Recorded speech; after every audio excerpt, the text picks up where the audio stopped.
로마서 3장 9절부터 20절까지 제가 읽습니다. 그러면 어떠하뇨?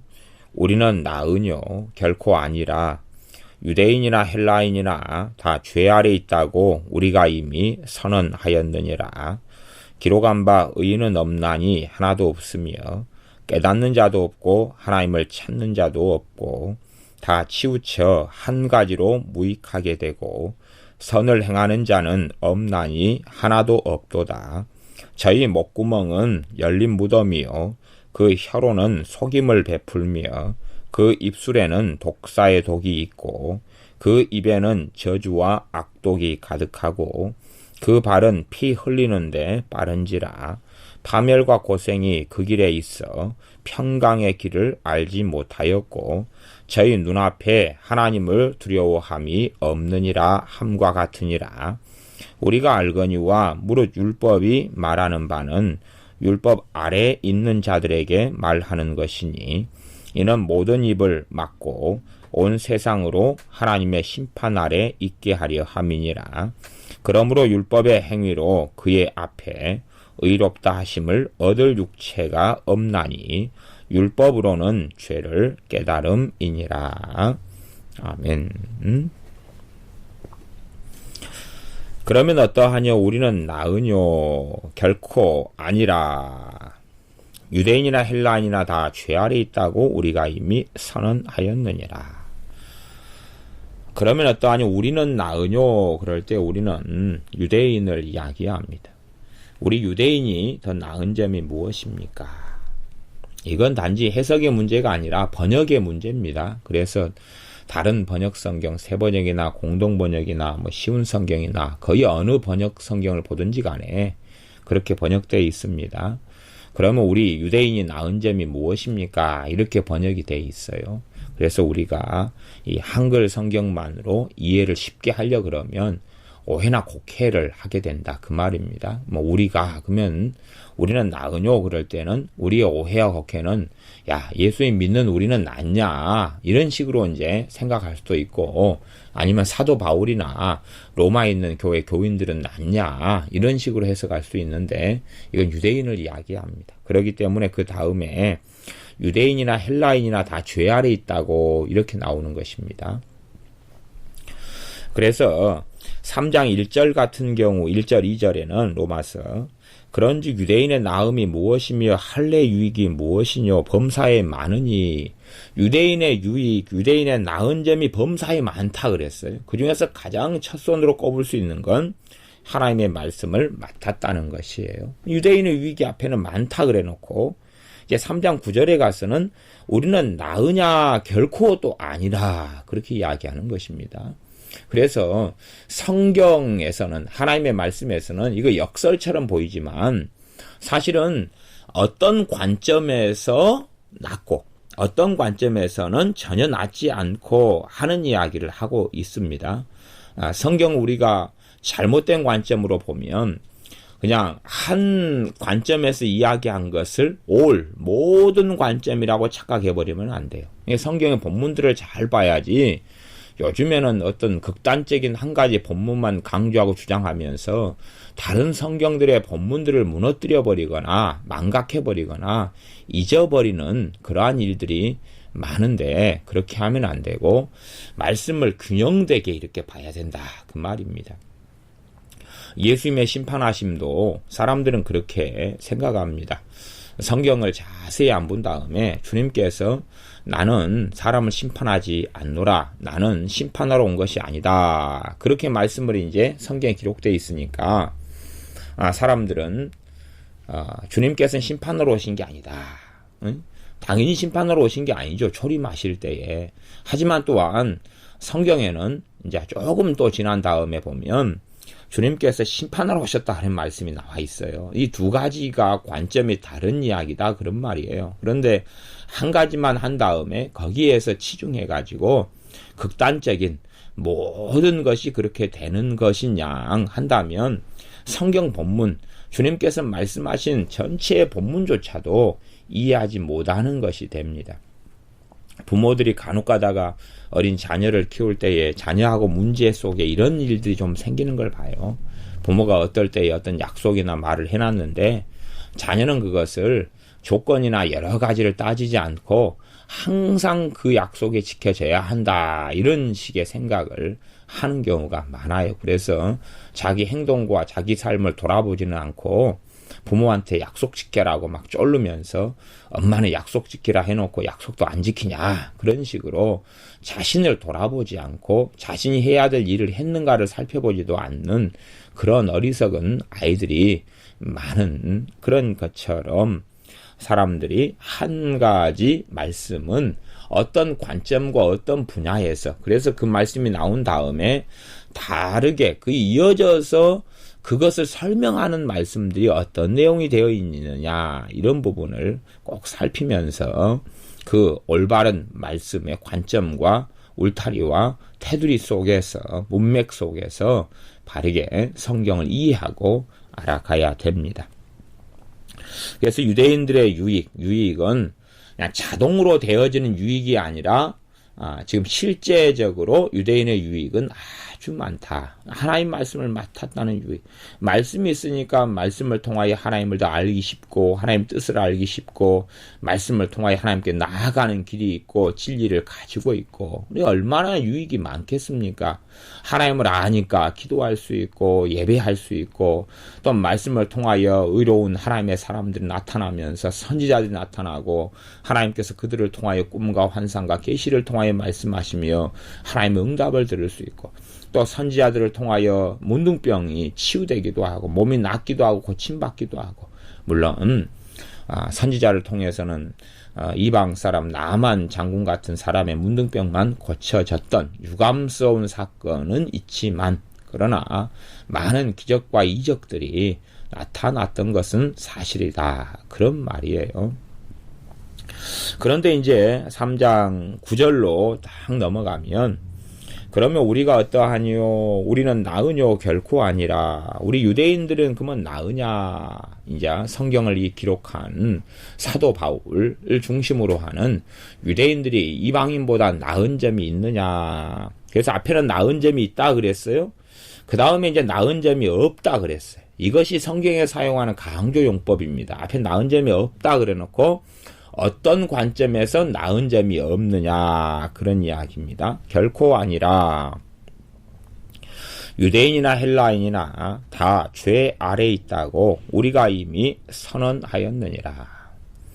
우리가 이미 선언했다, 그것도 이제 앞에 제가 성경 헬라 원어에 대한 이야기를 했지만, 선언했다, 이것도 우리가 이미 선언했다.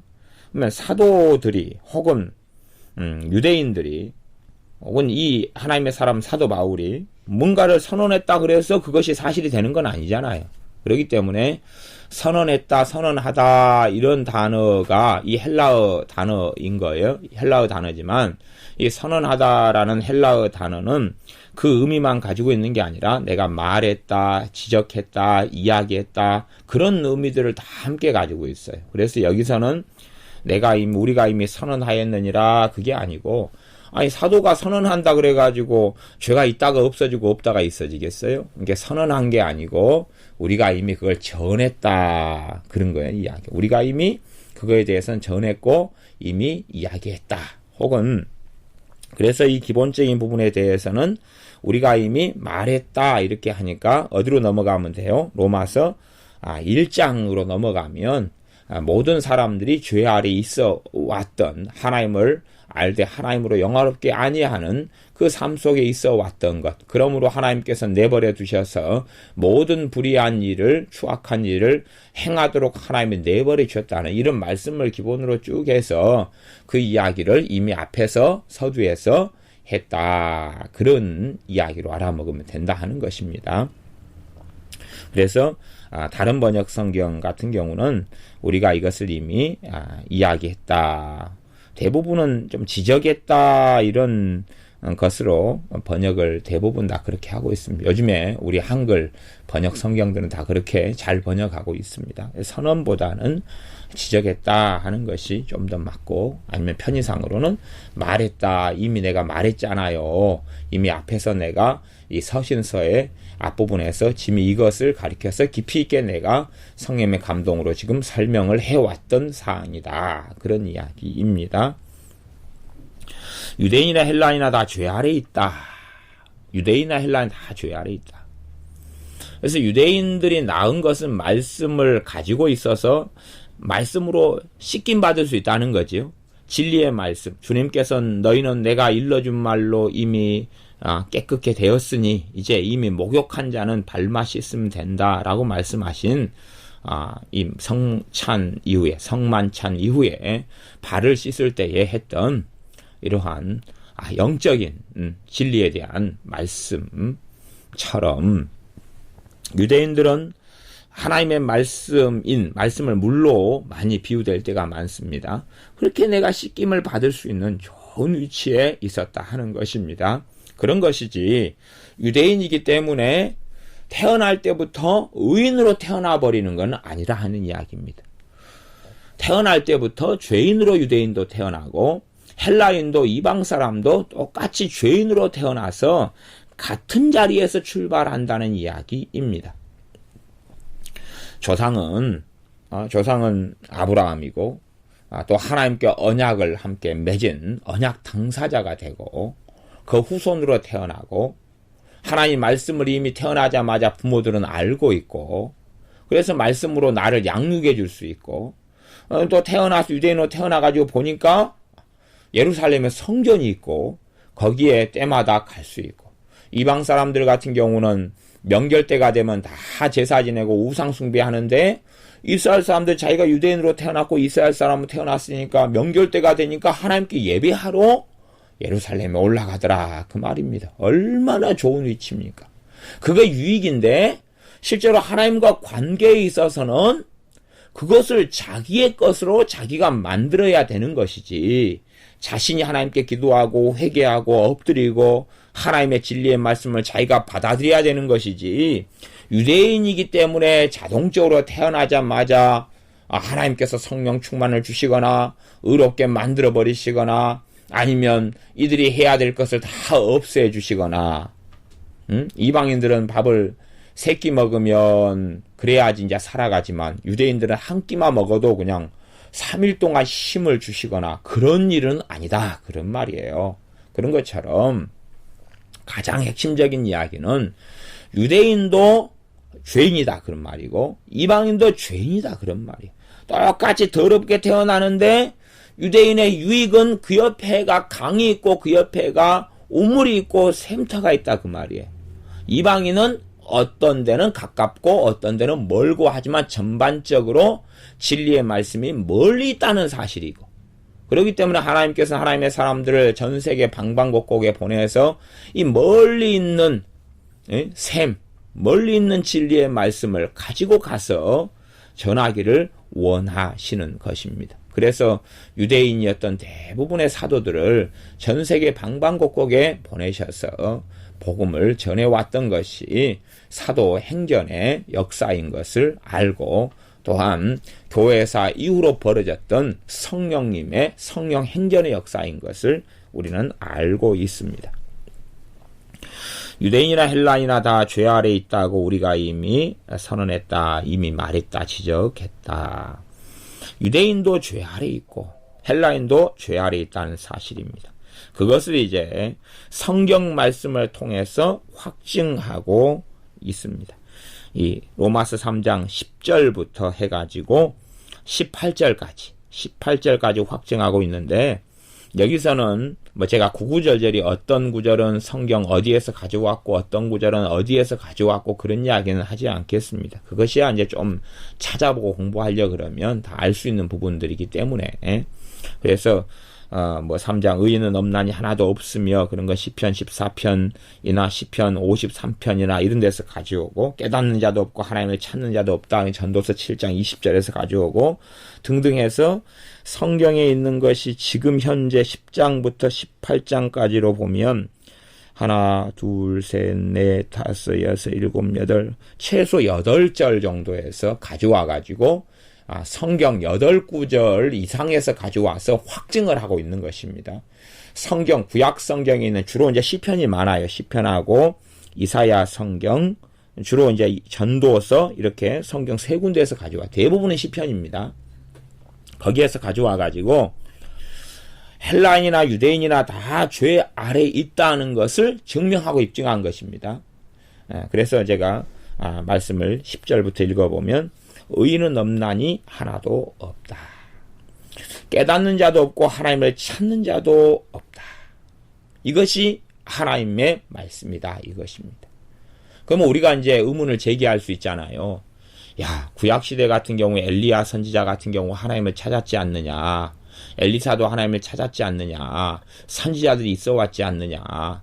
그런데 왜 하나님을 찾는 자가 없다 그러지? 하나님을 잘 섬겼던 욥 같은 사람도 있지 않느냐. 근데 왜 하나님을 찾는 사람이 없다 그러지?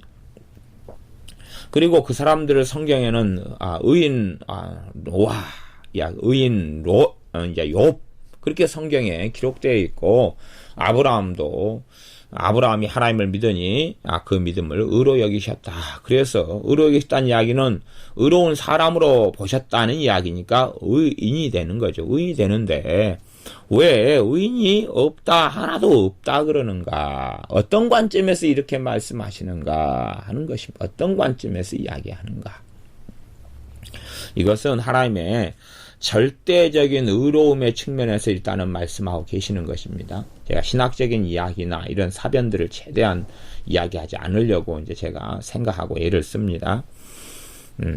그래서 의인은 없나니 하나도 없다.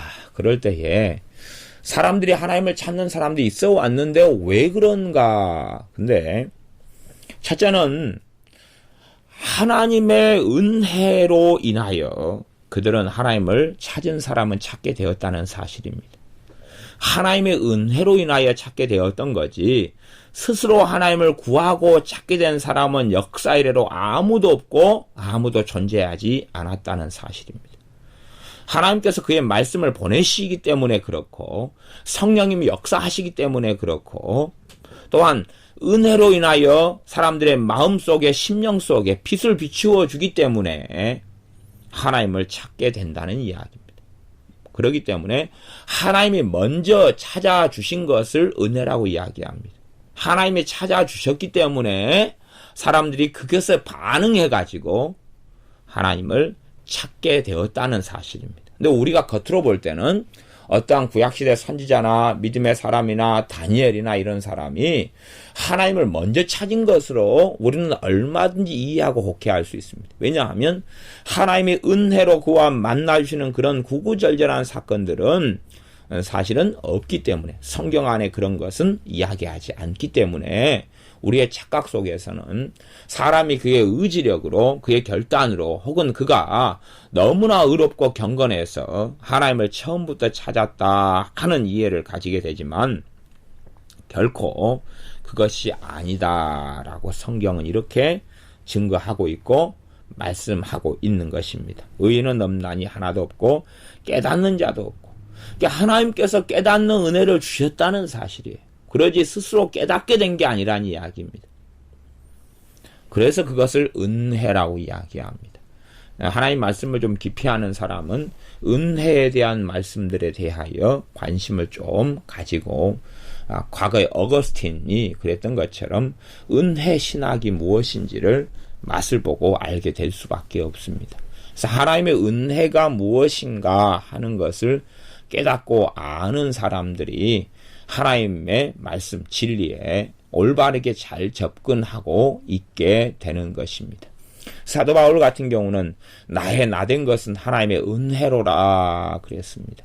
사도 바울은 그 안에 굉장히 많은 의미들과 많은 인생의 삶의 것들을 나의 나된 것은 하나님의 은혜로라 하는 속에 담아놓고 있습니다. 사도 바울이 사도 바울의 삶으로 잘 끝까지 믿음을 지키면서 하나님의 복음, 주 예수 그리스도의 복음을 증거하고 살 수 있었던 것은 하나님의 은혜 때문이라는 깊이 있는 진실과 진리를 이야기하고 있지요. 그것처럼 어떠한 사람들이 하나님을 찾았다 할 때에 그것은 하나님의 은혜에 관한 부분입니다. 그래서 그러한 것을 주님께서는 비유적으로 많이 말씀을 하셨습니다. 비유적으로 말씀하셔서 어떠한 경우에는 주님께서 사람들을 좀 불러와라. 혼인잔치에 불러와라. 그러니까 혼인잔치에 부르러 갔죠. 종들이 부르러 갔어요. 부르러 가니까 한 사람은 나는 소를 사서 소를 시험해야 되겠다. 그러니까 못 가겠다. 그런 거죠. 이게 이 사람을 부르러 왔다는 이야기는 하나님이 뭘 주셨다는 이야기예요? 은혜를 주셨다는 이야기죠. 근데 소를 샀으니까 나는 소를 시험해야 되겠다. 그리고 은혜를 거부한 것이에요. 거부한 것이. 은혜를 주셨는데 대부분의 사람들은 은혜를 거부해요. 거부하지만 그 사람들이 생각하는 것은 그게 하나님이 자기를 부르시는 콜링이라는 것은 인정하지 않을 거예요. 나는 하나님이 부른 적이 없어. 하나님이 나한테 말씀하신 적이 없어. 하나님이 내게 은혜 준 적이 없어. 분명히 아마 그 사람들은 그렇게 할 거예요. 자신들이 거부했으면서 하나님이 그런 적이 없다고 그러는 오리발을 내미는 경우는 굉장히 많습니다. 그것은 주님의 심판대 앞에 섰을 때에야 주님께서 드러내실 수 있는, 주님이 심판하실 때에 옳다, 주님이 승리하고 옳다는 것을 반드시 드러내시게 될 겁니다. 그리고 그것은 로마 3장 4절처럼 주의 말씀에 주께서는 의롭다함을 반드시 얻으신다 하는 것이고, 주의 진리의 말씀에 주의 의로우심이 있다는 것이고, 또한 판단 받으실 때에 사람들이 이렇게 주님과 이제 심판대 자리 속에서 심판을 받는 그런 자리 속에서도 주님은 반드시 승리하신다는 이야기입니다. 사람들이 아무리 변명하고 이야기하고 환경이 안 됐어요. 예수님을 믿을 환경이 안 됐어요. 나는 어려움 속에서 먹고 살기도 바빴어요. 아무도 복음을 전해주지 않았어요. 무슨 별의별 이야기로 조선시대에 살았다는 것 아시잖아요.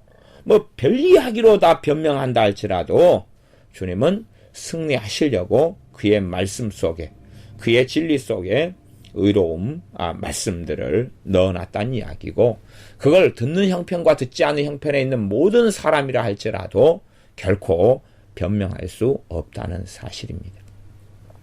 하나님을 누군가가 먼저 찾는다면, 하나님이 찾기 전에 하나님을 찾는다면 하나님은 그를 당연히 만나 주시는 것입니다.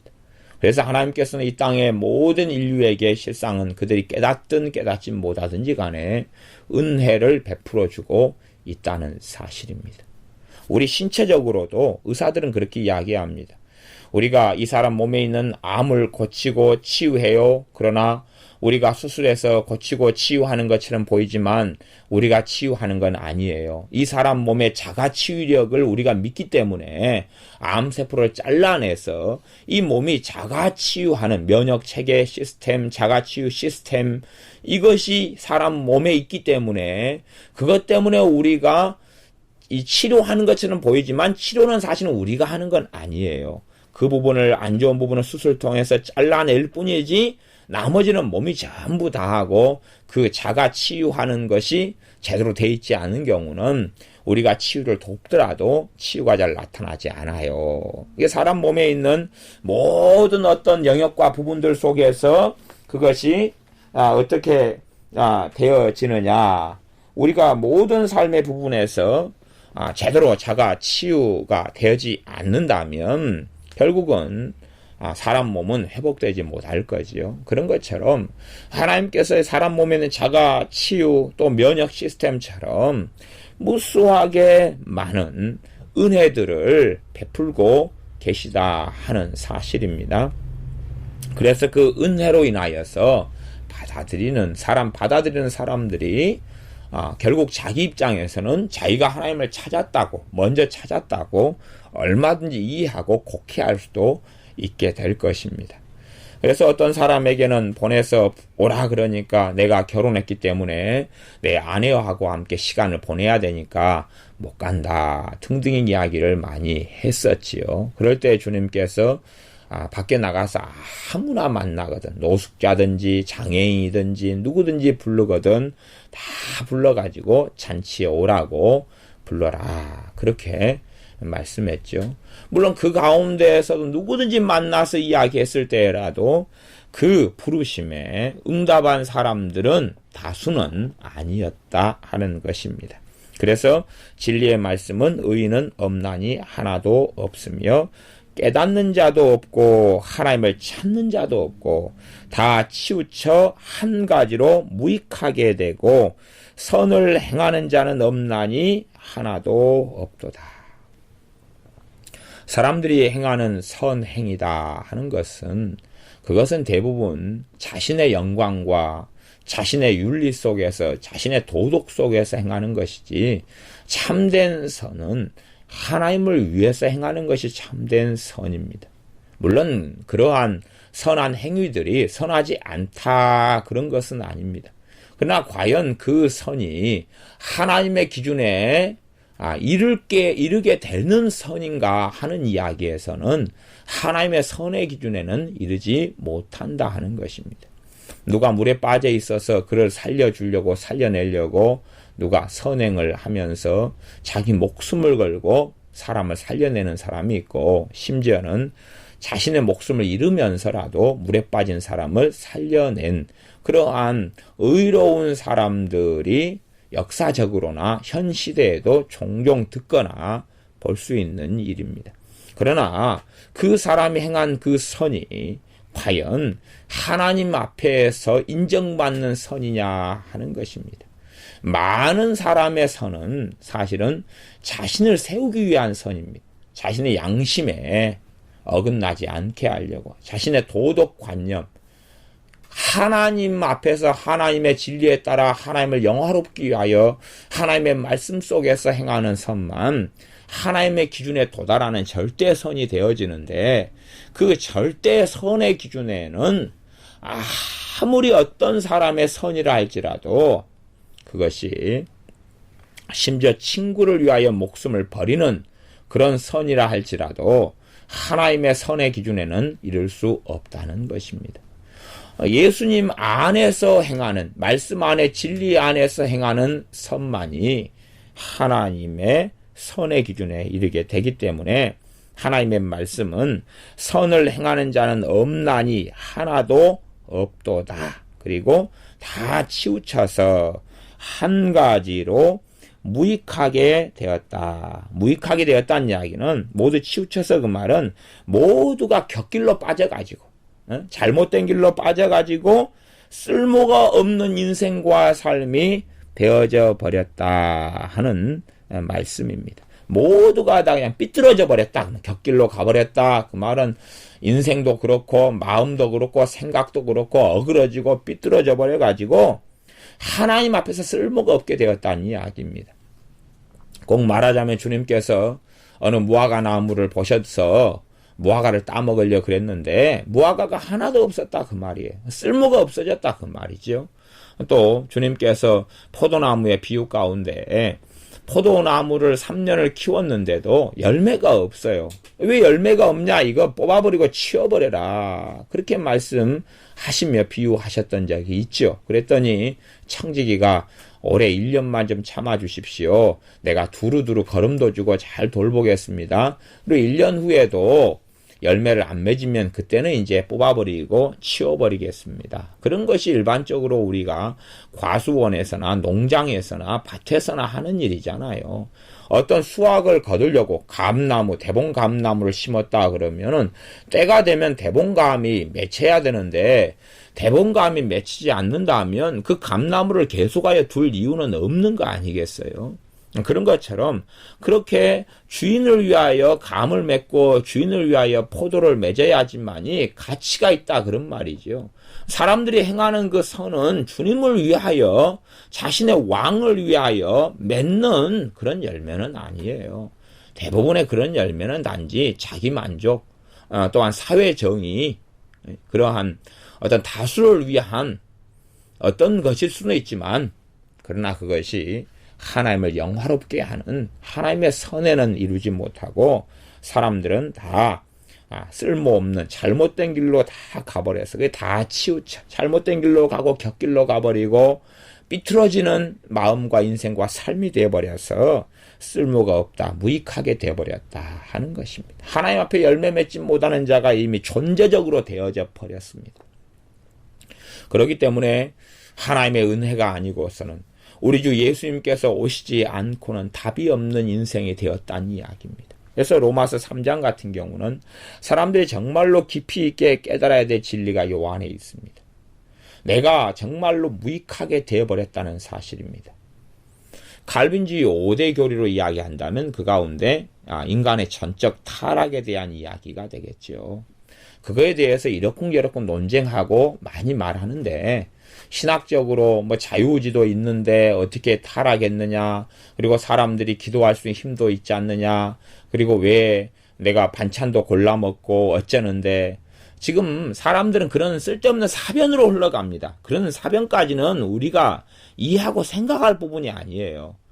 또 전적 타락 교리도 너무 사변으로 흘러가서 쓸데없는 이야기들, 쓸데없는 가르침들, 말도 안 되는 이야기를 많이 하는 경우가 있어요. 그러니까 선을 넘어가 버리는 거예요. 선을 넘어가 버려. 선을 넘어가지 않고 적절한 자리에 그대로 있어야 돼요. 너무 인간의 자유의지를 많이 강조하다 보면 이 로마서 3장에서는 지금 복음의 가장 깊이 있는 진수를 이야기할 때 사람의 정체성이 어디냐? 사람의 존재란 무엇이냐? 사람이 어떻게 되어버렸느냐? 사람에겐 과연 희망이 있느냐? 사람이 과연 답이 있느냐? 사람이 어떻게 되어버렸느냐? 하는 것을 말씀하고 있는 것입니다. 그렇기 때문에 그 부분에서 오버되고 잘못되고 선을 넘어가 버린 인간의 타락의 교리는 문제가 있지만, 정확하게 지금 이 로마서 3장 9절부터 18절까지 말씀하는 것은 사람은 다 어그러져 버렸고 엉망이 되어져 버렸다는 이야기입니다. 그 죄로 인하여 어그러졌고 엉망이 되어버렸다는 이야기입니다. 그것은 일반적으로 아마 제 개인적으로는 과정상 그렇다, 그렇게 저는 이제 이해를 사실은 많이 합니다. 과정상 그렇다 그런 말은, 봐보세요. 내가 지금 현재 허전함과 허무함 때문에 알코올을 마셔요. 술을 마셔요. 술을 마시면 초기에는 내 의지로 이걸 잡을 수가 있잖아요. 그렇죠? 의지로 초기에는 절제할 수 있는데, 한참 가면 사람이 술을 마시고 그 다음에 술이 술을 마시고 나중에는 술이 사람을 마신다, 그런 격언이 있는 것처럼 이제 술이 술을 마시는 단계로 흘러가고, 술이 이제 사람을 마시는 중독이죠. 중독까지 가버리면 이제는 자기의 힘으로는 거의 어떻게 못하는 지경에 이르고 만다는 것입니다. 그것처럼 아담과 하와의 하나님에 대한 거역과 타락을 통하여 하나님께 주신 하나님의 형상의 부분은 심각하게 훼손됐습니다. 그러니까 논리적으로 이론적으로 100%냐 99%냐 어쩌냐 그런 것은 쓸데없는 이야기입니다. 사실 그런 이야기는 엄청나게 어리석은 이야기입니다. 이제 하나님을 그대로 아담과 하와가 알고 있었지만 그들은 말씀을 어기고 타락했고 죄를 지었어요. 그리고 난 다음에 이제 에덴 동산에서 추방되어져서 이 땅에서 생육하고 번성하는 삶을 또한 계속 살아갑니다. 그렇게 인간 역사가 계속 돼가지고 점점 땅이 더러워지죠. 무엇을 통해서요? 땅에 사는 사람들의 타락과 죄로 인하여서. 그리고 그 죄가 점점 심화돼가지고 클라이막스에 이르는 장면이 창세기 6장의 장면이에요. 그러니까 죄가 점점 쌓여서 초기에 하나님께 다시 돌아가고 어느 정도의 수준을 유지하고 살 수 있는 걸 선을 넘어버렸다, 그런 말이에요. 소돔과 고모라 성의 하나님의 심판도 소돔과 고모라 성이 처음부터 그러지는 않았을 거 아니에요. 소돔과 고모라 성의 많은 사람들은 이미 하나님을 알고 있는 사람들이 처음부터 그러지는 않았어요. 그러나 그들이 점점 악 속에 죄 속에 빠져들어서 더 이상 헤어나올 수 없는 그런 존재들이 되어져 버리고 말았기 때문에 하나님께서는 이제 그의 인생과 삶의 종지부를 하나님은 찍어 주셨다 하는 것입니다. 뭐 더 오래 살아봐야 그 후손들도 영원한 멸망 속에 자신들도 더 심각한 하나님의 진노 속에 들 수밖에 없어서 거기에서 종지부를 찍어 주신 것이고, 가룟 유다 같은 경우도 그런 것입니다. 진리 되신 주님과 함께 살고 함께 먹고 함께 마시고 자신을 통해 치유가 나타나고 자신을 통해 하나님의 살아계심이 계시되고 보여지는 하나님 나라가 증거되는 삶임에도 불구하고 그는 계속하여 도둑질을 하고 살아갑니다. 그리고 더 돈에 대한 탐심을 키우면서 그의 걸어가는 인생과 삶은 전혀 예수님과 다른 길을 걸어가니까 이제 하나님 앞에서는 종지부가 찍어지는 것입니다. 너가 태어나지 않는 것이 더 낫다 라고 주님께서 종지부를 찍으시는 것이고, 너가 하는 일을 속히 해라 그리고 내보내시는 것이지, 그의 인생과 삶에 처음부터 그랬던 건 아니에요. 처음부터 그렇게 예수님을 팔자로 내정되어져가 태어난 건 아니라는 사실, 그것은 너무 오버해서 사람을 운명론으로 보는 관점이에요. 그 운명론으로 사람을 본다, 그런 것은 얼마나 어리석고 어리석은 이야기입니까? 정말로 성경을 잘못 해석하는 부류들도 참 많습니다. 그래서 어떤 사람들은 그렇게 책도 쓰고 말도 하는 사람도 있어요. 야, 가룟 유다는 존재가 누구냐? 그러니까 어떤 사람은, 유명한 목사님, 우리나라 목사님은, 어떤 목사님, 가룟 유다는 귀신이 사람이 돼가지고 나타난 거다. 마귀가 사람이 돼가지고 가룟 유다의 모습으로 나타났다. 그럼 가룟 유다가 자살해가 죽을 필요가 없지요. 그런 것. 혹은 이제 인간의 타락 창세기 6장에서 귀신과 사람이 야합해가지고 태어난 것이 용사들이고 막 그렇다. 그런 자 이상한 변태적인 해석을 합니다. 어찌 영하고 천사인 영하고 귀신하고 사람하고 결합해서 어떤 다른 존재가 태어날 수 있냐 그 말입니다. 창세기 6장을 그런 이상한 식으로 해석해가지고 이제 가룟 유다 같은 경우는 종자 자체가 마귀하고 사람하고 결합돼가 태어난 거다, 이렇게 주장하는 정신 나가는 사람들이 있습니다. 그러나 사람은 항상 사람일 뿐이에요. 그제 반은 귀신이고 반은 사람이고 이런 존재들이 있다고 창세기 6장을 통해서 그 뉘앙스를 던져주고 그런 식의 해석이 가능하도록 말하는 어리석은 사람들은 정말로 참남된 말을 하고 있는 것입니다. 이 땅의 모든 인류는 귀신이 조상이 되는 사람이 있고 아담이 조상이 되는 사람이 있는 게 아니라 다 아담과 하와, 다 노아의 후손일 뿐이에요. 이 땅의 모든 사람들, 100% 사람들은 다 노아의 후손일 뿐입니다. 그래서 그 모든 사람들이 다 하나님을 찾는 자도 없고 깨닫는 자도 없고 다 치우쳐 한 가지로 무익하게 되어버렸다는 이야기입니다. 시간이 흘러가면서 점점 곁길로 가버리죠. 점점 치우쳐버리는 것입니다. 사람들이 만드는 가치관, 철학, 세속화, 주장, 문화, 관습 모든 부분에서 초기에 아담과 하와가 살아있었을 때는 안 그랬을 거 아니냐 그 말이죠. 에녹 선지자가 있었을 때 그럴 때는 안 그랬을 거다 그 말이죠. 근데 점점 시간이 흘러가면서 이제 더 이상 돌이킬 수 없이, 그렇기 때문에 이 세상에 대환란이 언제 오느냐 그러면 더 이상 돌이킬 수 없는 지점을 넘어가면 그때 일어나는 게 대환란이에요. 더 이상 돌이킬 수, 그냥 어느 때 갑자기 대환란이 시작됐다 그렇게 되는 건 아닙니다. 왜? 대환란은 뭐냐 그러면 하나님께서 이 세대들이, 그 앞에 세대들이 쭉 쌓아왔던 죄를 마지막 세대에게 진노를 퍼부어 버리시는 게, 옛 땅, 옛 하늘 속에 하나님의 진노를 퍼부어 버리는 게 대환란입니다. 그 마지막 세대가, 정말 마지막 세대가 감당하는 것, 죄악된 세대가 감당하는 게 대환란이에요. 그렇기 때문에 대환란이라는 것은 이제 갈 때까지 가버린 인류가 당하고 겪는 것이지, 야, 어느 때 주님 오셔서 휴거되고 그때부터 대환란의 시작 갑자기, 그런 건 아닙니다. 그런 건 아니고 사회상이나 국가상이나 다 보면 죄 가운데 갈 때까지 가버린 다음에 되는 것이에요. 그렇기 때문에 실상은 저도 놀라운 하나님의 부흥이 있기를 바라지만 그러나 제가 개인적으로 생각하는 것은 부분적인 부흥은 있을지 몰라도 대부흥이라는 건 없습니다. 왜냐하면 대부흥이 있다 그러면은 대환란이 없는 거거든요. 대부흥이 있다 그러면 갑자기 있다가 그냥 성령의 역사하고 하나님의 임재가 나타나가 여기서 회개하고 저기서 회개하고 다 구원받아버린 사건이 있으면 대환란 다음에 주님 재림 있죠? 요한계시록상으로 본문 가지고 제가 명확하게 이야기하는 것입니다. 차포 다 떼내고 몇 번의 예수님의 재림이냐 공중재림의 지상재림 다 빼놓고 성경 기본적으로 한 번의 재림을 중심으로 이야기하십니다.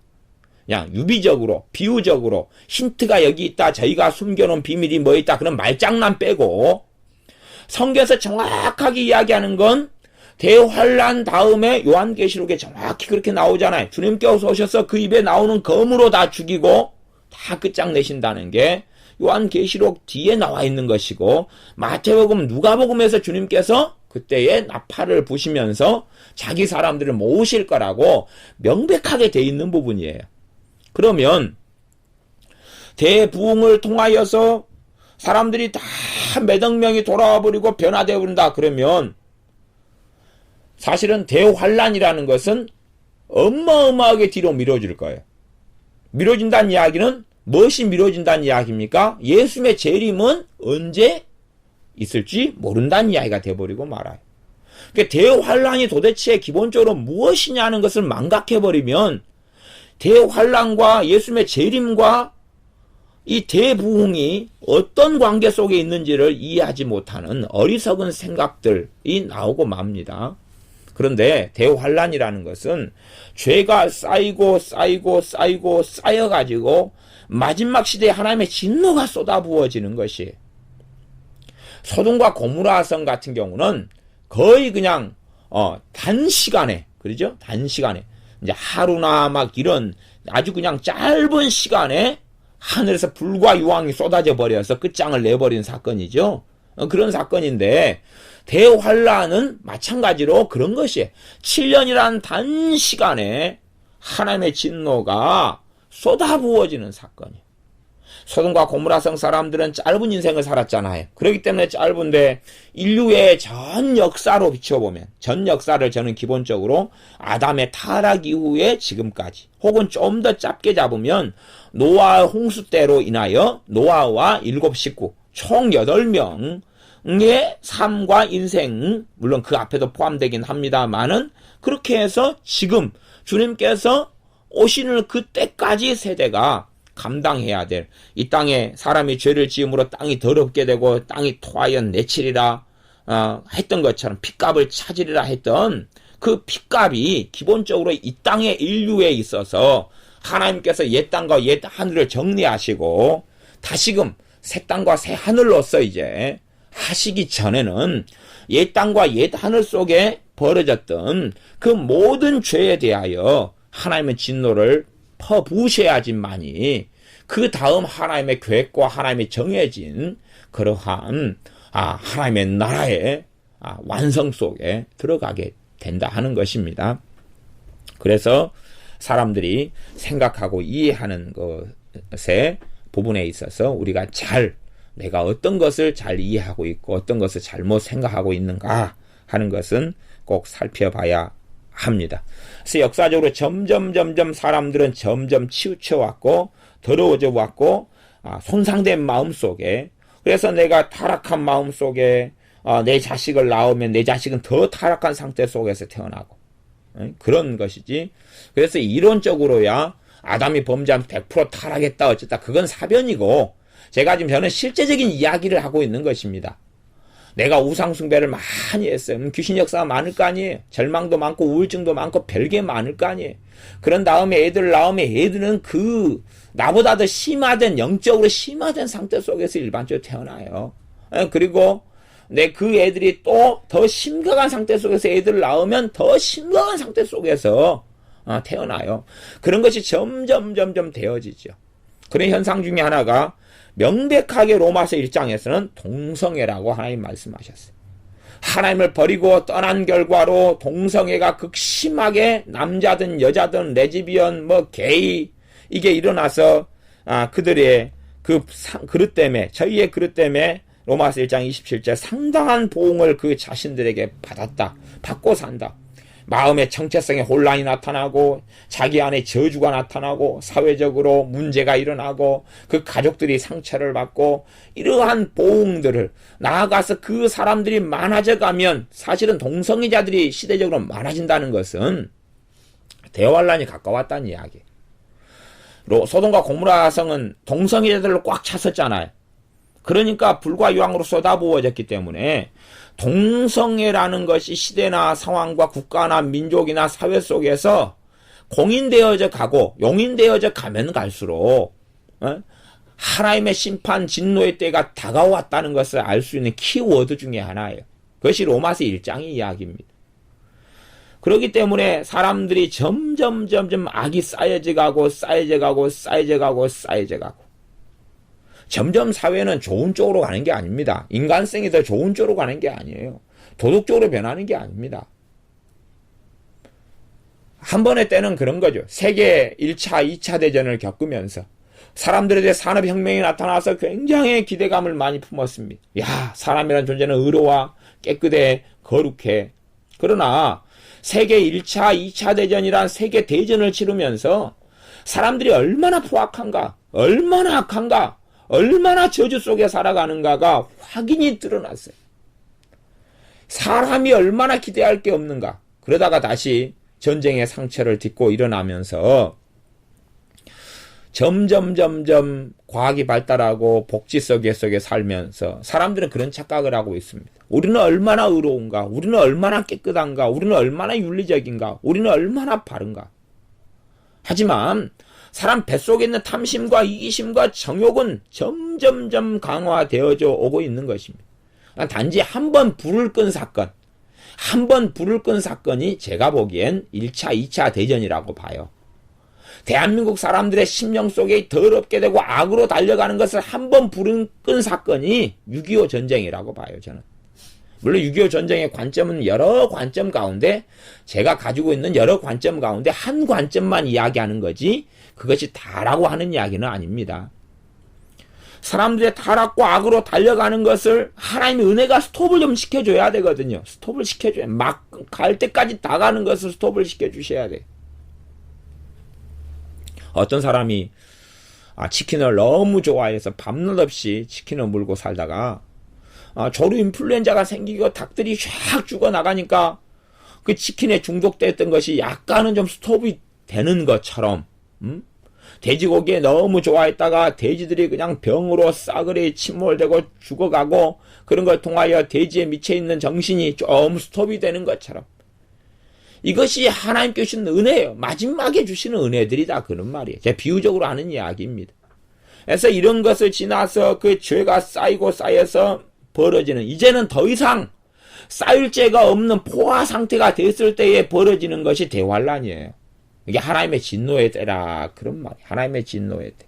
더 이상 쌓일 죄가 없는 인류 상황 속에 벌어지는 게 하나님의 진노이기 때문에 그 7년 대환란 속에서는 이 지구 인구의 3분의 1 이상이 죽어나가는 그런 것을 성경에서는 우리는 보고 있어요. 요한계시록에서는 그런 사건들을 다 보고 있잖아요. 그렇기 때문에 갑자기 어느 때 밑도 끝도 없이 대환란이 시작되는 거 아니야.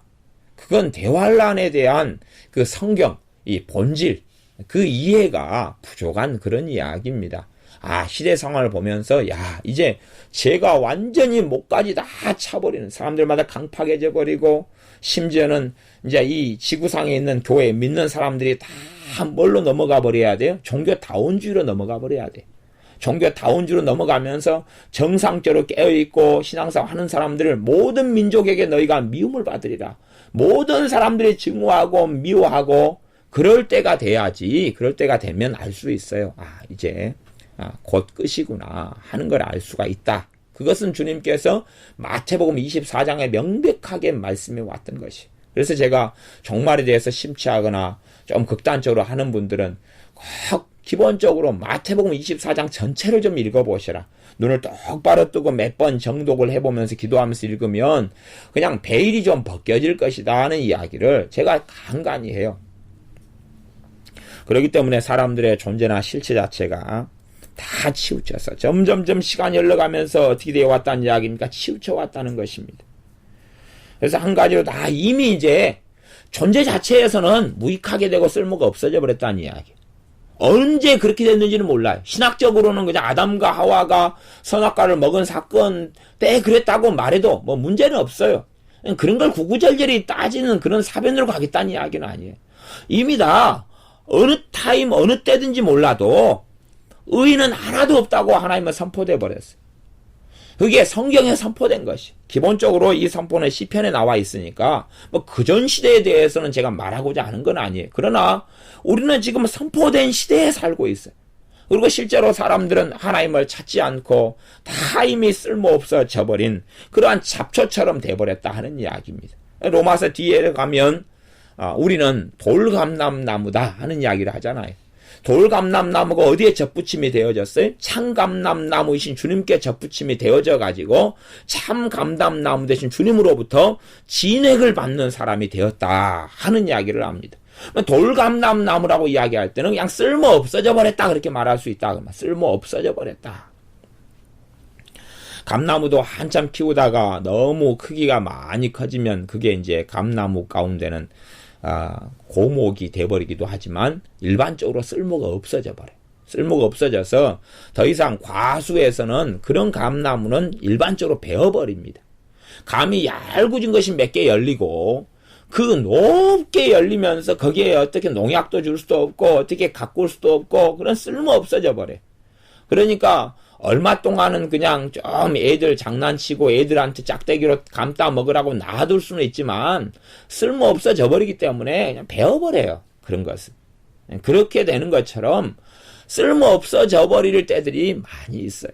그런 것처럼 사람 본질적으로 이제 쓸모 없어져 버렸다고 이야기하는 것이 무익하게 되었다는 이야기입니다.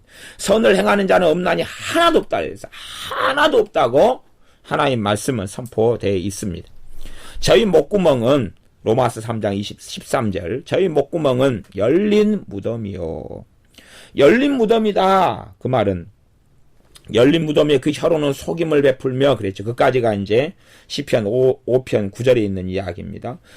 목구멍이 열린 무덤이니까 무덤 안에서는 뭐가 나옵니까? 썩은 것, 시체, 죽은 것, 뼈다귀죠. 구더기가 나오죠. 그렇기 때문에 이 무덤 안에 나오는 것이 무덤의 입구가 뭐냐 그러면 혀거든요. 아내가 자기 목구멍이 열린 무덤이니까 목구멍 밑에가 지금 그 무덤 안에 썩어 있는 게 있을 거 아니에요. 그러면 안이 마음이란 이야기고 마음에 있는 것이 이제 목구멍을 통해서 나오는데 통로는 혀지요. 그러니까 혀로는 뭘 베푼다고요? 속임을 베푼다 하는 것입니다. 혀로는 속임을 베푼다 하는 게 속인다 그 말이에요. 거짓말한다 그 말이에요. 혀로 입으로 나오는 게 거짓말이다는 것이에요. 뭐 어떤 사람들은 양심적으로 살아서 나는 거짓말 안 한다 뭐 말할지 몰라도 이미 사람이 죄가 쌓여서 사람의 존재가 참말을 하기보다는 거짓말을 하기가 더 거짓말을 쟁이로 변했다는 이야기입니다. 주님께서 어떤 바리새인들에게 서기관들에게 너희 아비 마귀다 너희 아비는 처음부터 거짓말한 자요 살인자다 했던 이야기가 단지 바리새인들 서기관들에게만 하시는 말씀은 아니고 모든 인류에게 하시는 말씀이기도 해요. 모든 인류가. 그래서 우리가 어린아이를 낳아가지고 키워보면 애들이 욕을 먼저 배웁니까? 존댓말을 먼저 배웁니까? 그냥 요즘에 싸가지 없이 아이들을 키우면은 아이들이 다 크든 어리든 애나 어른이나 다 부모한테나 어른들한테나 싸가지 없이 말 함부로 하고 존댓말도 쓰질 않는 그러한 경우가 돼버려. 그러니까 태어나면 존댓말을 먼저 배우느냐 욕을 먼저 배우느냐 선량하고 아름다운 말을 배우느냐 이미 존재 자체가 어그러져 있기 때문에요.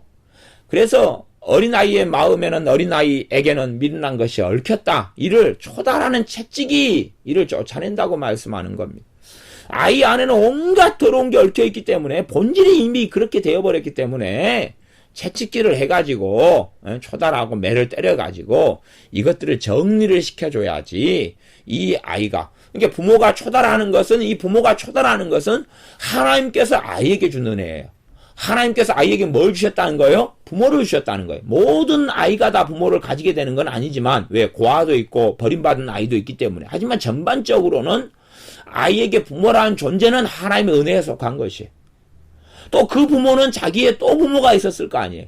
은혜가 얼마나 많으냐, 적으나의 차이는 있지만, 잘 양육하면 많고, 덜 양육해주면 적긴 하겠지만, 그래서 어버이날 되면은 스승의 은혜, 뭐 어버이 은혜 노래 부르잖아요. 스승날 되면 스승의 은혜 부르고 어버이 은혜 부르는 것은 어떤 자식이 이쁘고 잘나고 똑똑하고 대가를 치루었기 때문에 엄마 아빠가 자식에게 옷을 입혀주고 사랑해주는 게 아닌 은혜에 속한 거기 때문에 본질적으로 자녀에게 하나님이 준 은혜가 부모라는 선물이다. 그런 말이에요. 그런 것처럼 하나님의 은혜가 아니고서는 사람들의 인간들은 전혀 답이 없다는 이야기입니다. 그것이 지금 복음에서 선언되고 있는 것이 이 복음에 있어서 기초석 중에 하나입니다. 사람이 답이 있느냐 하는 것입니다. 사람은 답이 없다는 것입니다. 자신의 힘으로 자신을 구원할 수 있느냐? 그렇게 될 수가 없는 존재이다 하는 이야기입니다. 그래서 죄의 실상을 이야기할 때는 로마서 3장 13절부터지요.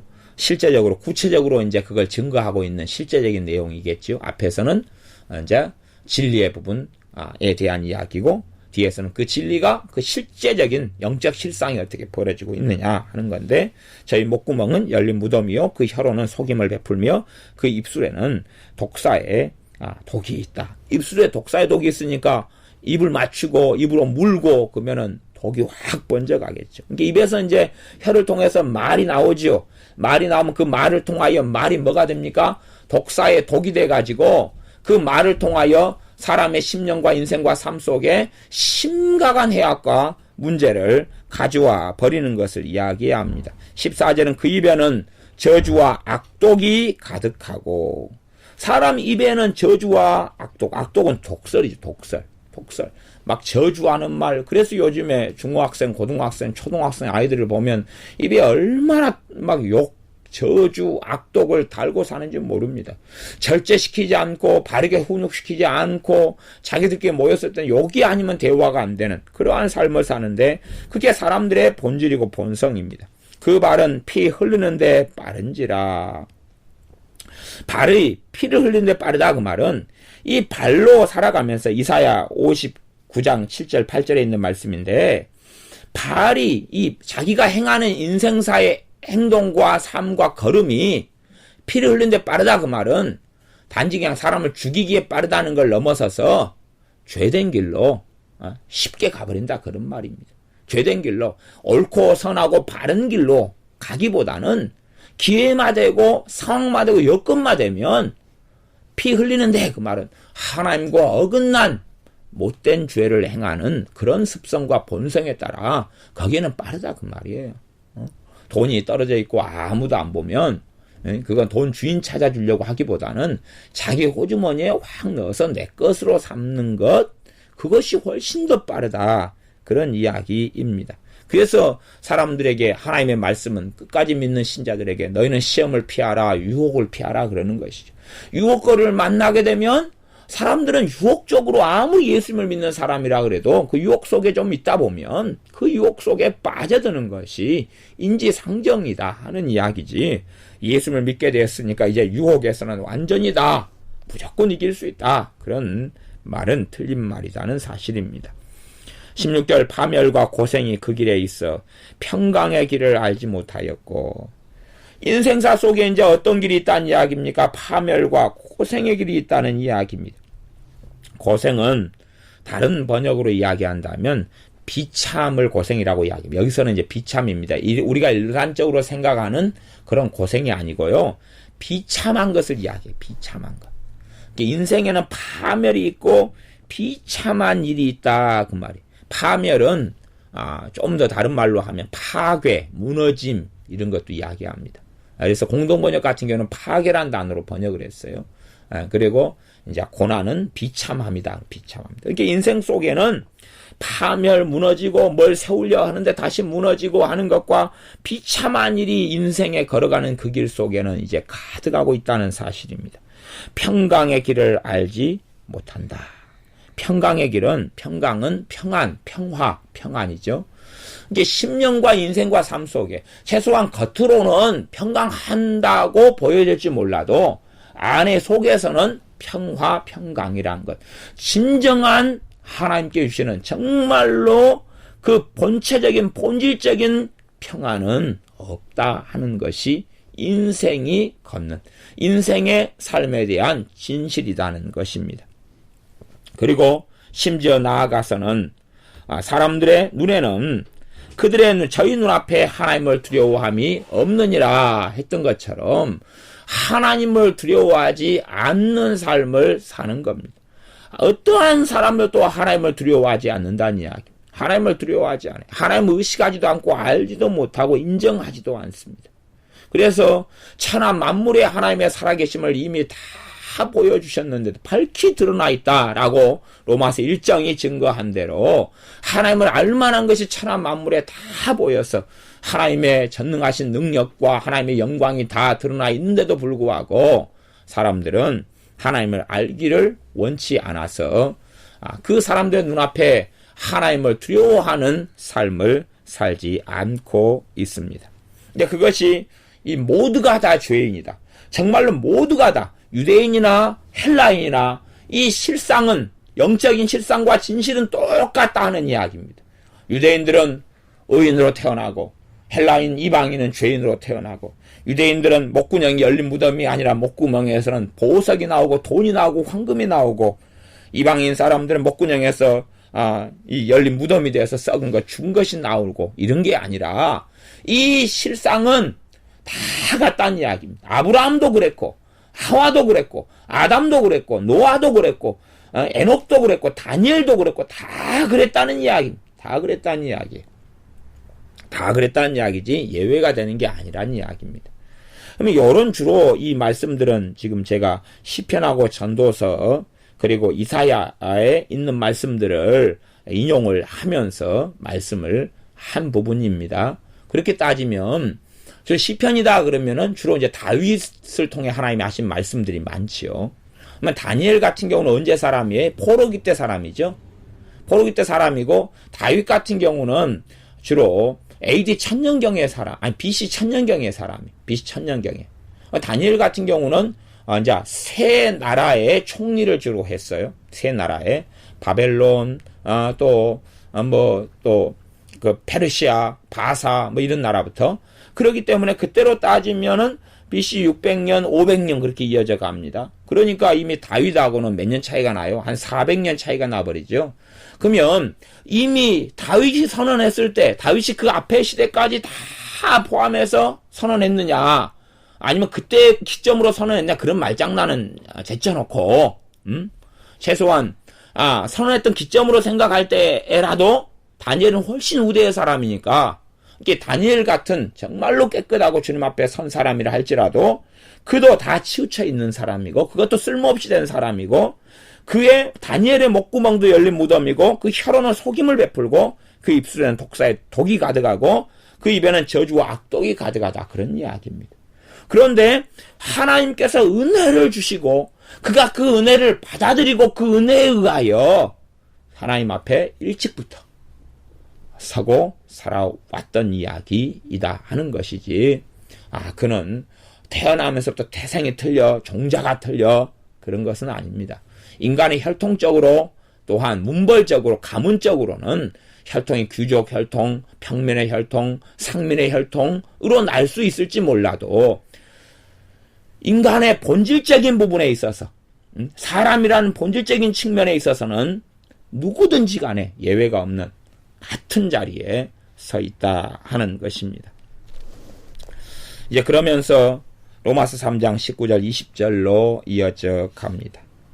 그러면 유대인들의 나은 점은 3장 2절에 보면 저희가 하나님의 말씀을 맡았다. 하나님의 말씀을 기본적으로 유대인들이 맡은 말씀 율법이라고 이렇게 이야기하죠. 구약성경입니다. 구약성경인데 구약성경의 핵심 율법이기도 하고요.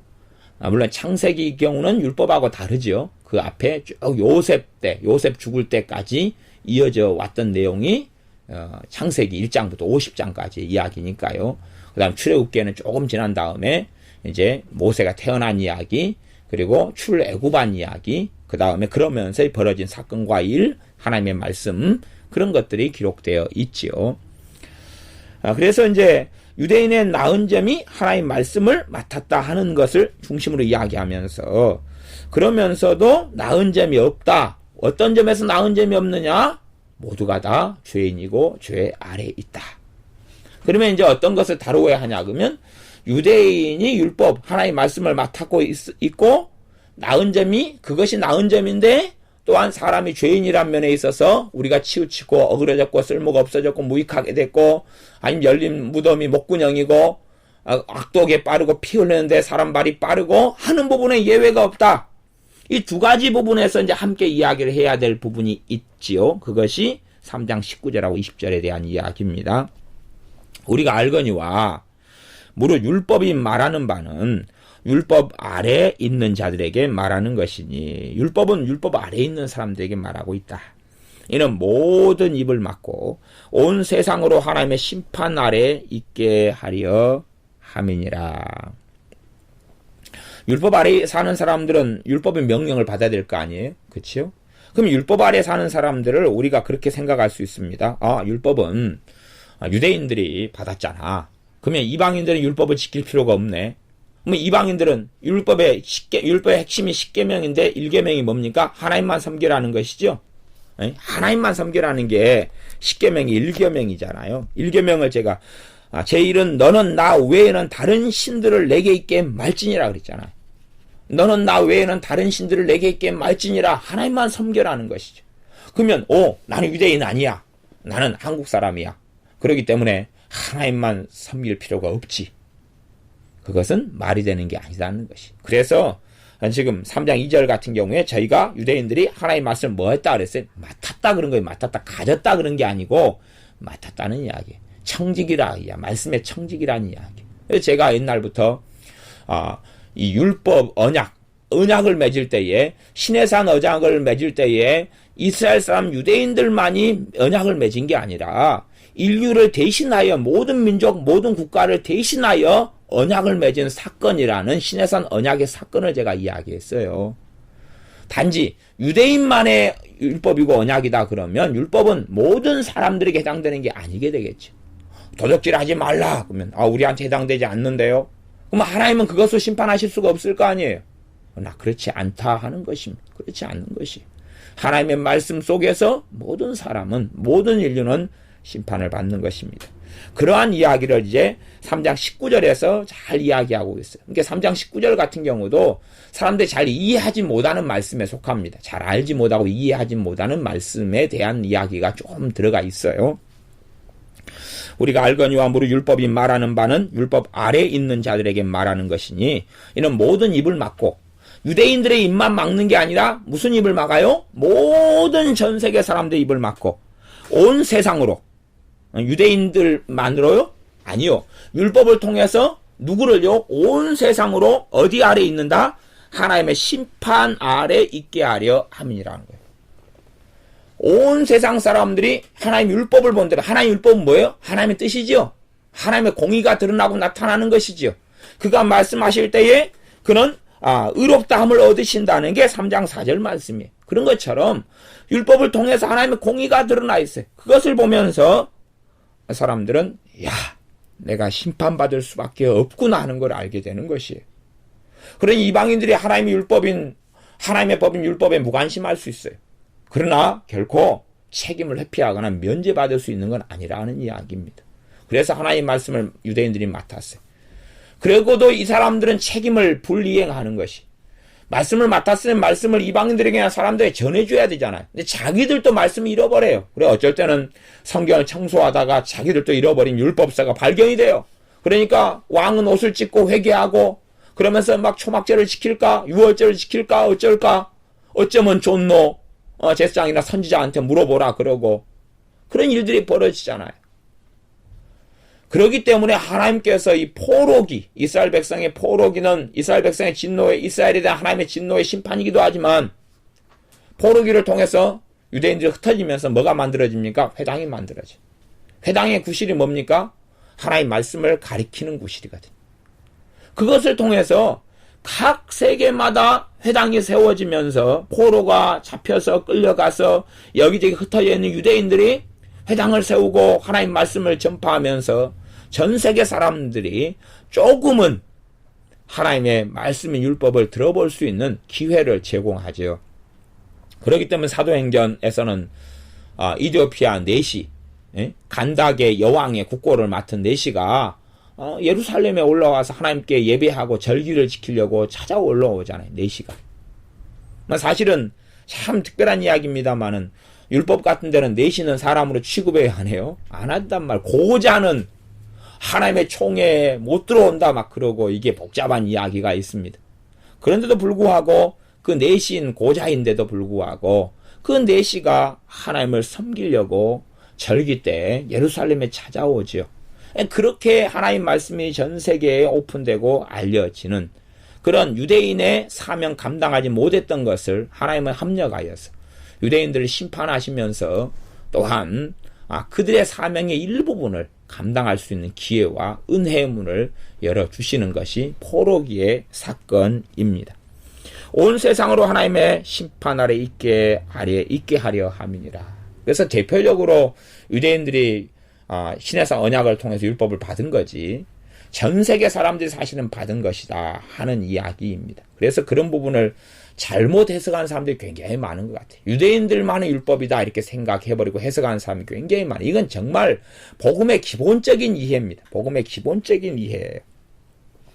3장 20절 말씀 그러므로 율법의 행위로 이제 정말 이 사람은 죄인이다. 이 속에서 율법에 대한 가장 기본적인 이해, 가장 다시 율법의 기초석을 다시 놓습니다. 율법이 무엇이냐 하는 이야기를 하지요.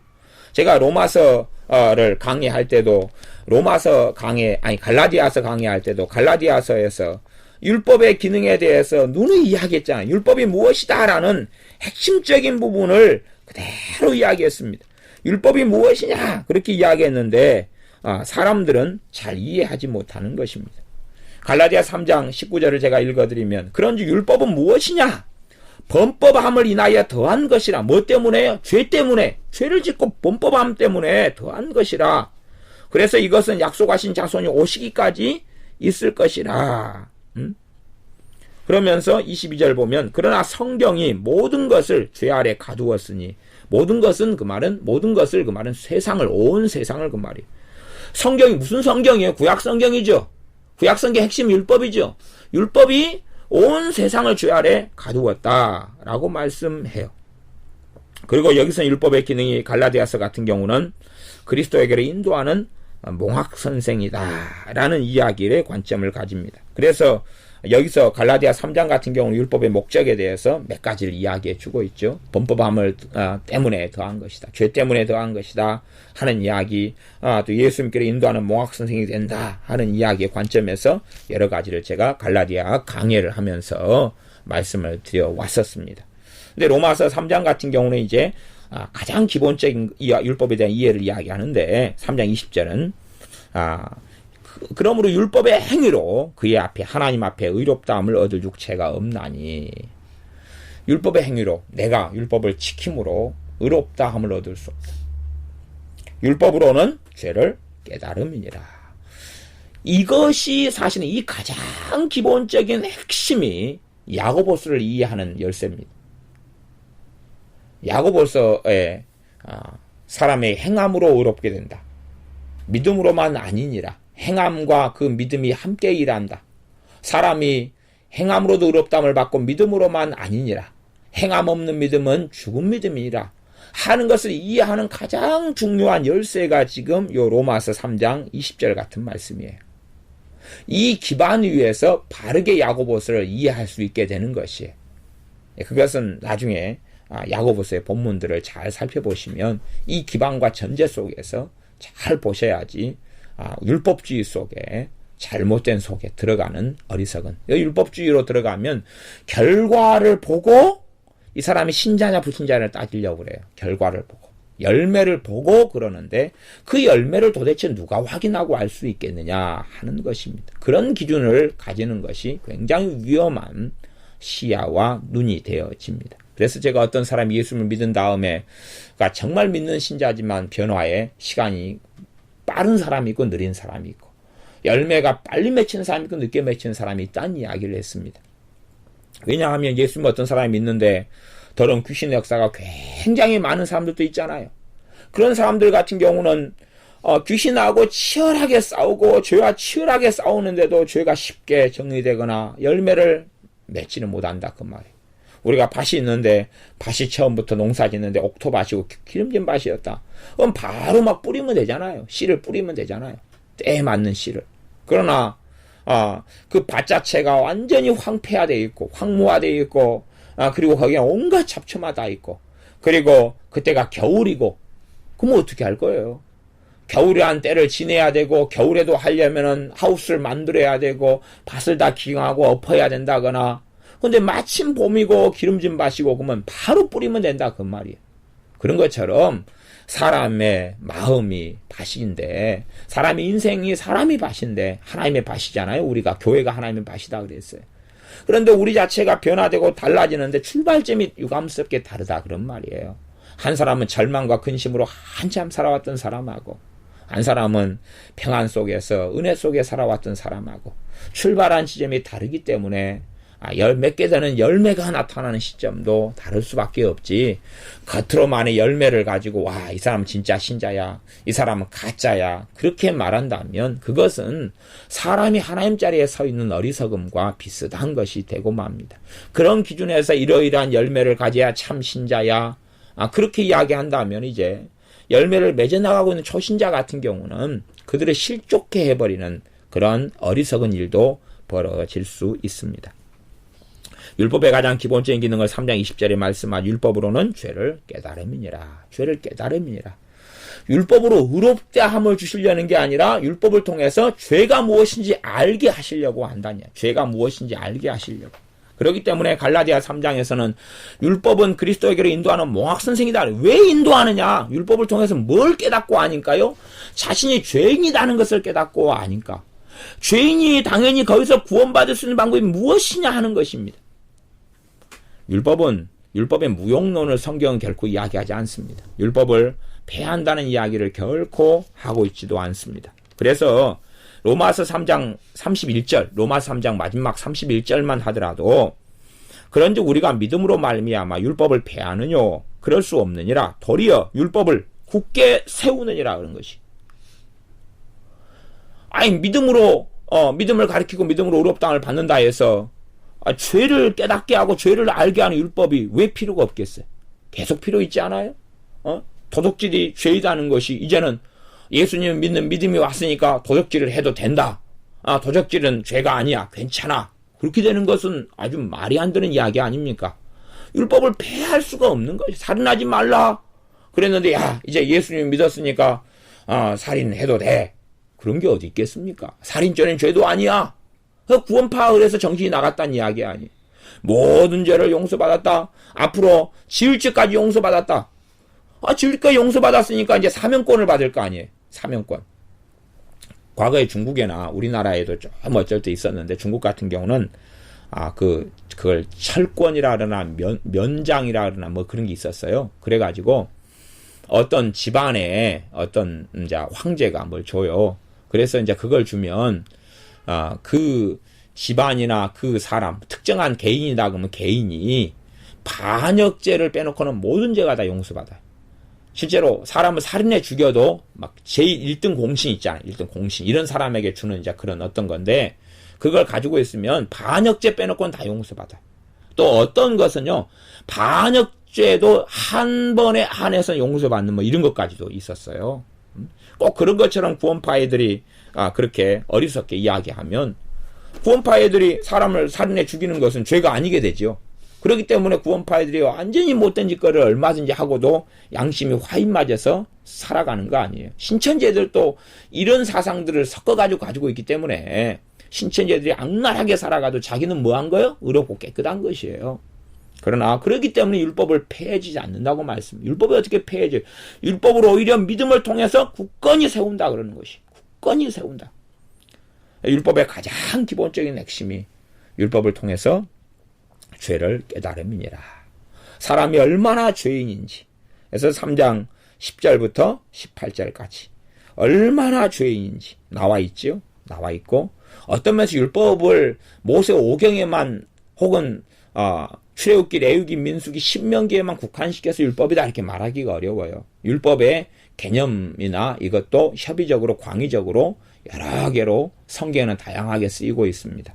그리고 실상은 모두가 죄인이라고 하면서 성경을 언급하면서 인용하면서 되어 있는 로마 3장 10절부터 18절까지만 봐도 대부분이 시편하고 전도서 이사야에서 인용한 것을 보면 지금 율법으로 죄를 깨달음이니라 했을 때 이것도 포함시켜가지고 이야기하는 개념이다 하는 걸 생각할 수가 있어요. 그럴 때는 구약 성경 전체를 언급하고 이야기하는 율법의 개념을 지금 로마서 3장에서는 사용하고 있는 것 같다 하는 것을 알 수가 있습니다. 율법의 가장 기본적인 게 죄를 깨달아요. 죄인이 도대체 가야 될 자리가 뭐냐 하는 것이. 거기에서 이제 어떤 사람들은 그러면 율법을 행하면 되겠다. 율법을 잘 지키면 하나님 앞에 의롭다함을 얻을 수 있겠구나. 그렇게 해서 율법을 지켜가지고 의롭다함을 얻는 길을 걷습니다. 그러나 율법을 행하고 지켜야 되는 것은 당연히 맞는 일이에요. 그건 옳은 일입니다.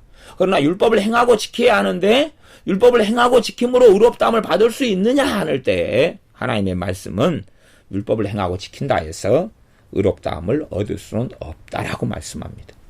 율법을 안 지켜도 되겠네? 그건 아니죠. 그런 건 잘못된 이야기입니다. 율법은 지켜야 되는데 하나님의 말씀, 하나님의 뜻인 율법은 지켜야 되는데 그 지킴으로 로마서 3장 10절에서 18절까지 이야기하고 있는 의인이 없고 하나도 없고 하나님을 찾는 자도 없고 무익하게 되어버렸고 쓸모없이 되어버렸고 온갖 죄 가운데 저주와 악독이 그 입에는 가득하고 발은 피 흘리는데 빠르고 평강의 길이 없고 하나님을 두려워하지도 않고 이렇게 살아왔던 인생과 삶이 무효가 되거나 무죄가 되거나 깨끗게 되지 않는다는 사실입니다.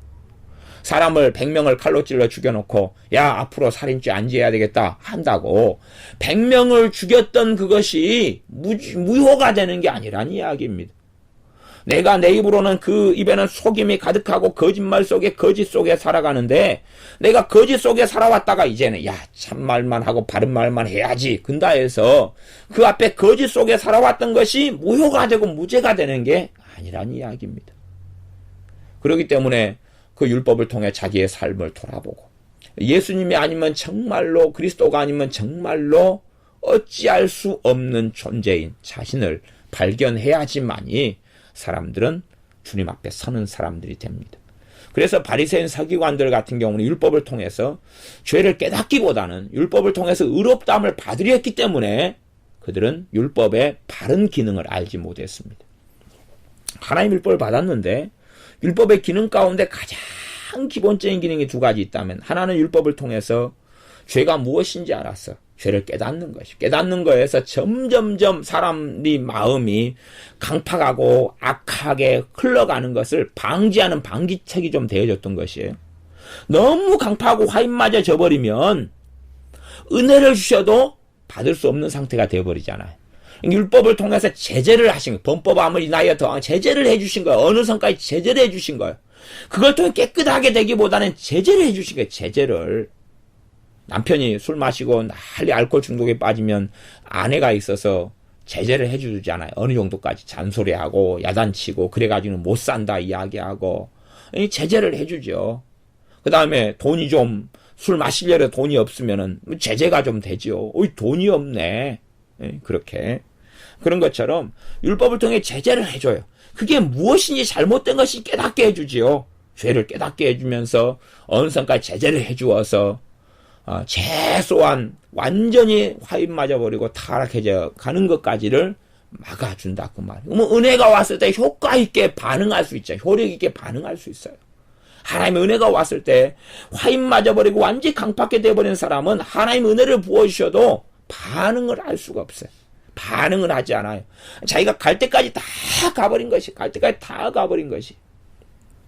사람을 칼로 찔러 죽여서 무기징역을 받고 사형수가 돼버리면 그런 사람한테 이제 밖에서 누리는 자유를 아무리 이야기해도 기회가 지나가버리는 거잖아요. 그런 일을 막아준다. 그런 말이에요.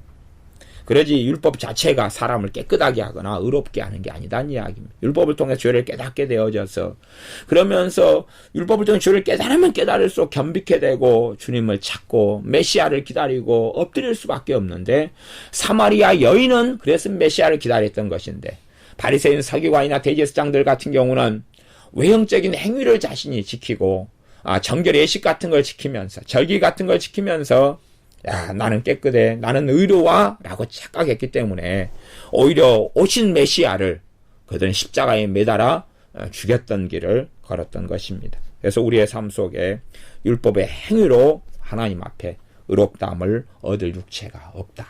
아무도 어떠한 아름다운 육체라도 어떠한 좋은 문벌과 가문에서 태어난 사람이라 할지라도 어떠한 신사적인 부모 밑에서 양육된 사람이라 할지라도 사람의 존재 자체가 죄인이고 존재 자체가 타락해 있고 존재 자체가 악하기 때문에 의롭다함을 얻을 수 없고 하나님의 가장 큰 은혜이신 우리 주 예수 그리스도를 통하여서만이 예수를 믿는 믿음을 통하여서만이 이 억만가지 죄로 얼룩져 있고 본성 자체가 더러워져 버렸고 타락해져 버렸고 부패해져 버린 우리 자신이 하나님 앞에서 깨끗한 사람으로 새 사람을 입을 수 있다는 이야기입니다. 이 옛사람이 완전히 망가져버리고 부패해져 버린 옛사람이 에스겔서로 이야기하면 다 죽어버려서 마른 뼈만 남게 됐죠. 마른 뼈 골짜기, 에스겔 골짜기, 마른 뼈들만 가득한 이미 썩어버리고 죽어버리고 뼈들밖에 없는데 인자야 이 뼈들이 능히 살겠느냐? 그 상태가 우리의 상태란 이야기. 전 인류의 상태입니다. 유대인도 그 상태고 이방인도 헬라인도 그 상태란 이야기지. 유대인들은 태어날 때 살점이 몇 개 붙어 있는데요. 그런 건 아니란 이야기. 다 썩어버려서 마른 뼈골짜기 흩어져 버린 머리는 머리대로 해골은 해골대로 다리는 다리대로 뼈다귀 일이 다 흩어져 버렸어요. 이 뼈들이 능히 살겠느냐 그런 것이. 옛사람 죽어버리고 완전히 타락해 버렸는데 살겠느냐 한 것이. 그런데 하나님께서는 마른 뼈 골짜기에 대해서 명령하라 에스겔 선지자에게 말씀하면서 마른 뼈들이 살아나는 걸 보여줘요. 살아나는 걸. 이게 누구 이야기입니까? 사실은 예수님 이야기, 예수님 이야기. 예수님을 통하여 이런 완전히 로마서 3장 10절부터 18절까지 부패했고 타락해버렸고 전혀 쓸모없이 이렇게 돼버린 인생과 사람들이 다시금 새 사람을 입게 되는 거예요. 죽은 사람이 부활을 입게 되고 예수님의 부활을 통해서 부활을 입고 죽었던 옛사람이 십자가에서 주님과 함께 죽고 부활한 주님과 함께 부활해서 새 사람이 되었다는 이야기입니다. 이게 주님의 부활의 사건은 두 가지 사건을 이야기해요. 내가 예수님 때문에 다시 옛사람에서 죽고 새 사람으로 거듭나는 첫 번째 부활의 사건, 영적 부활의 사건. 그리고 나중에 주님께서 이 땅에 오실 때에 육체도 다시 부활하는 죽지 않고 썩지 않을 몸을 입게 되는 부활의 사건. 이 두 가지죠. 주님의 부활하심과 함께 우리가 부활하는 걸 누려요. 옛사람이. 죽었던 사람이 살아나는 것이죠. 하나님 앞에 다시 살아나는 사건이 영적 부활의 사건이 가장 기본적인 부활의 사건. 영적 부활의 사건을 누리지 못하는 사람은 생명의 부활로 나오지 못하고 사망의 부활로 나올 수밖에 없습니다.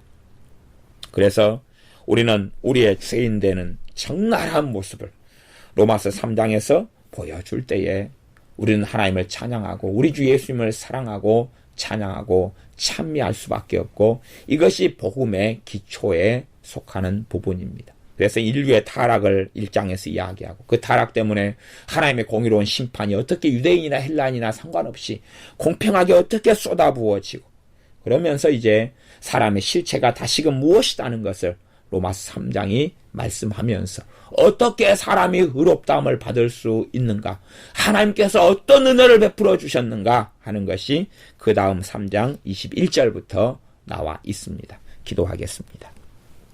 아버지 하나님, 우리가 얼마나 극악한 죄인이고 얼마나 우리 존재 자체가 선하지도 않고 깨끗하지도 않고 바르지도 않다는 것을 보여주셨사온즉 우리가 겸비함으로 주님께 엎드리는 우리가 되게 하여 주시옵소서. 나는 옳았는데, 나는 깨끗했는데, 나는 올바랐는데 왜 내 인생과 삶에 이 파멸과 고생의 길이 있고 파멸과 비참함이 있어 평강의 길을 내가 왜 알지 못하는가 하는 불평과 불만과 원망과 어리석음이 아니라 내 인생과 삶의 파멸과 비참한 일이, 고생의 길이 있는 게 당연했습니다.